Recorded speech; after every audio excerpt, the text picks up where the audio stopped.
Okey, untuk tahun ni di Bazar Angsana Johor Bahru kami bawa 65 jenis kuih raya. 65 jenis kuih Ya, raya. betul, 65 jenis. Kami ada Absolute Vampire. Absolute Vampire. Absolute Vampire. Kau fikir bang? Ini harga RM45.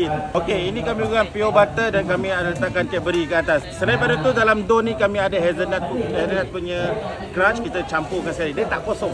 Ini original suji lah. Suji kami ni kelebihan dia kami guna QBB minyak sapi 100%. Harga RM43 sahaja. Kami ada special punya tart. Biasa tart kosong kan, kami ada tart Rosalinda. Oh, tak Rosalinda? Ya, Rosalinda ayam cantik macam Rosalinda.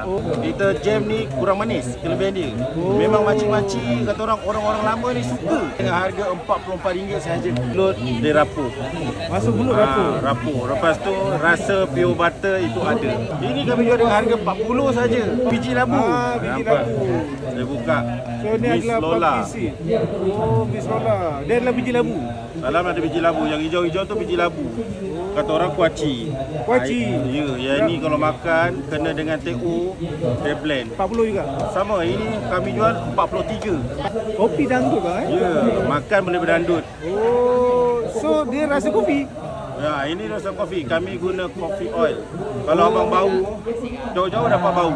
Memang wangi. Peminat kopi, saya suggest yang ni. Ini pun sama, kami jual dengan harga RM43. Ini bang, memang padu bang. Ini selalunya kontroversi punya cookies. Memang lambat habis. Lambat Brownies. Lambat habis bang.